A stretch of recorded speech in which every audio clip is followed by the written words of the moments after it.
రాష్ట్ర వ్యాప్తంగా అత్యంత ఉత్కంఠ రేపిన జూబ్లీహిల్స్ ఉప ఎన్నిక కౌంటింగ్ రేపు ఉదయం 8 గంటలకు ప్రారంభం కానుంది. ఇప్పటికే అధికారులు ఓట్ల లెక్కింపు కోసం యూసుఫ్గూడలోని కోట్ల విజయభాస్కర్ రెడ్డి ఇండోర్ స్టేడియంలో ఏర్పాటు పూర్తి చేశారు. మొత్తంగా 42 టేబుల్స్ ఏర్పాటు చేయగా 10 రౌండ్లలో ఉప ఎన్నిక ఫలితాలు తేలేలా అధికారులు ఏర్పాట్లు చేశారు. 1వ number polling booth Shaikpet division నుంచి ప్రారంభమైన ఎర్రగడ్డతో ముగియనుంది. ఓట్ల లెక్కింపు చేపట్టే కేంద్రం వద్ద భారీగా భద్రత మోహరించింది.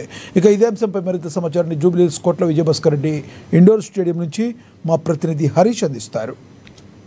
రాష్ట్ర వ్యాప్తంగా సెన్సేషన్ క్రియేట్ చేసిన జూబ్లీహిల్స్ బైపోల్కి సంబంధించి కూడా ఈ ఉత్కంఠకు మరికొన్ని గంటల్లో తెరపడనున్నది. ప్రధానంగా జూబ్లీహిల్స్ ఎన్నికల బైపోల్ ఎన్నికల్లో ఏ పార్టీ అభ్యర్థికి సంబంధించి కూడా గెలుపొందబోతా ఉన్నాడు.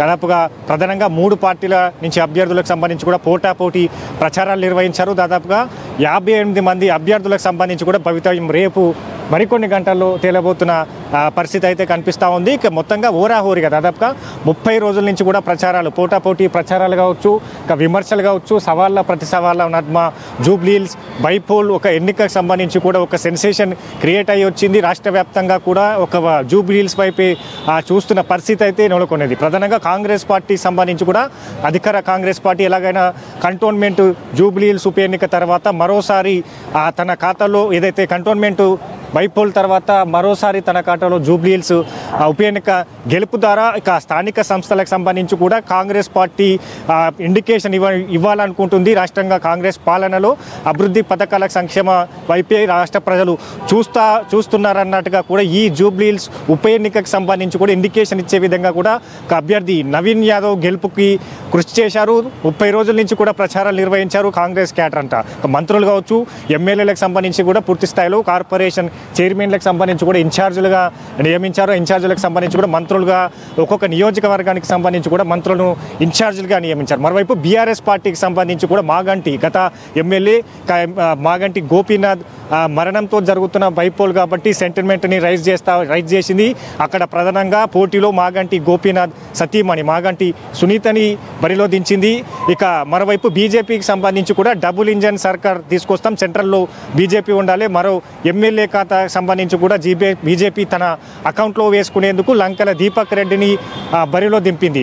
మొత్తంగా జూబ్లీహిల్స్కి సంబంధించి కూడా ప్రధానంగా ఏదైతే 3 ప్రధాన పార్టీల నుంచి కూడా పోటీలో ఉన్న పరిస్థితితో పాటుగా దాదాపుగా 58 మంది స్వతంత్ర అభ్యర్థులతో కలిపి 58 మందికి సంబంధించి కూడా రేపు భవితవ్యం బయటపడనున్నది. ఇక జూబ్లీహిల్స్ ఓటర్లంతా ఎటువైపు మొగ్గు చూపారు, ఒకవైపు సెంటిమెంట్కి సంబంధించి కూడా మొగ్గు చూపారా, లేదంటే కాంగ్రెస్ ప్రజాపాలనకు సంబంధించి కావచ్చు సంక్షేమ పథకాలు డెవలప్మెంట్ వైపు మొగ్గు చూపారా, లేదంటే డబుల్ ఇంజన్ సర్కార్ వైపు మొగ్గు చూపారా అనేది అనుకుని రేపు తెరపడున్నది. రేపు ఉదయం 8 గంటలకు సంబంధించి రేపు కౌంటింగ్ ప్రారంభం ఉన్నది. ఇదే స్టేడియం కోట్ల విజయభాస్కర్ రెడ్డి ఇండోర్ స్టేడియంలో సంబంధించి కూడా రేపు ఉదయం తొలి రౌండ్కి సంబంధించి కూడా కౌంటింగ్ మొదలవున్నది. ఈ ఉప ఎన్నికకు సంబంధించి కావచ్చు ఒకే ఉప ఎన్నిక ఒకే బైపోల్ కాబట్టి త్వరగా ఫలితం వెలువడే అవకాశాలు అయితే ఉన్నాయి.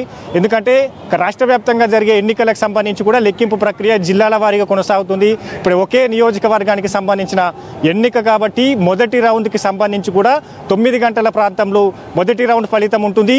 5 గంటలకు సంబంధించి కూడా 5 రౌండ్లలో ఏ అభ్యర్థికి సంబంధించి కూడా మెజార్టీ ఓట్లు పోలయ్యాయి, ఎటువైపు ఓటర్లు జూబ్లీహిల్స్ ఓటర్లు ఎటువైపు మొగ్గు చూపారు, వీటన్నిటి కూడా 5 రౌండ్లకు సంబంధించి కూడా ఒక ఏదైతే ఈ ఫలితం వెలువడే అవకాశం అయితే కనిపిస్తూ ఉన్నాయి. కాబట్టి ఇక పూర్తి స్థాయిలో ఎవరు గెలవబోతున్నారు జూబ్లీహిల్స్లో డెవలప్మెంట్ వైపు ఓటర్లు మొగ్గు చూపారా, సెంటిమెంట్ అలాగే సైలెంట్ ఓటర్లు అని చెప్పుకుంటున్న బీఆర్ఎస్ పార్టీ వైపు మొగ్గు చూపారా, అలాగే బీజేపీ డబుల్ ఇంజన్ సర్కార్ అలాగే కేంద్ర ప్రభుత్వం నరేంద్ర మోడీ పేరుతో ఓట్లను సంబంధించి కూడా బీజేపీ అభ్యర్థించింది. అభ్యర్థి లంకల దీపక్ రెడ్డి గెలవబోతున్నారా, అసలు ఎవరి భవితవ్యం ఎటువైపు ఉంది, జూబ్లీహిల్స్ ఓటర్ల నాడి ఎటువైపు ఉంది, ఎగ్జిట్ పోల్స్కి సంబంధించి కూడా ఎగ్జాక్ట్ పోల్స్ అవుతాయా, వీటన్నిటికీ ఈ సస్పెన్స్కి తెరకు సంబంధించి కూడా మరికొన్ని గంటల్లో కూడా తేలిపోయే పరిస్థితి అయితే కనిపిస్తూ ఉంది. కాబట్టి మొత్తంగా రేపు ఉదయం 8 గంటలకు జూబ్లీహిల్స్కి సంబంధించి కూడా కౌంటింగ్ ప్రక్రియ ప్రారంభం కాకపోతే 1 గంటకు సంబంధించి కూడా జూబ్లీహిల్స్లో ఏ అభ్యర్థి గెలుపొందారకు సంబంధించి కూడా ఈసీ ప్రకటించిన నేపథ్యం అయితే కనిపిస్తుంది. ఓవరాల్గా జూబ్లీహిల్స్కి సంబంధించి కూడా ఇప్పటి నుంచే ఏర్పాట్లు కావచ్చు, బందోబస్తు భద్రతా నడుమ ఏర్పాట్లు కావచ్చు, మరోవైపు సీసీ కెమెరాల బిగింపు కావచ్చు, టేబుల్స్కి సంబంధించి కూడా లోపల టేబుల్స్కి సంబంధించి కూడా ఏర్పాటు చేస్తూ ఉన్నారు. కౌంటింగ్కి సంబంధించి కూడా ఆ సామాగ్రిని అంతా బిగిస్తూ ఉన్న నేపథ్యం అయితే కనిపిస్తూ ఉన్నది. కాబట్టి మొత్తంగా రేపు 8 గంటల నుంచి 1 గంట వరకు సంబంధించి కూడా జూబ్లీహిల్స్ అభ్యర్థి గెలిచేది ఎవరు అనేది పైన కూడా ఒక ఉత్కంఠకు తెరపనున్న పరిస్థితి అయితే కనిపిస్తోంది. కెమెరా పర్సన్ మనోజ్తో కలిసి హరీష్, ఏఎన్ఎన్ న్యూస్, జూబ్లీహిల్స్ కోట్ల విజయభాస్కర్ రెడ్డి ఇండోర్ స్టేడియం నుంచి.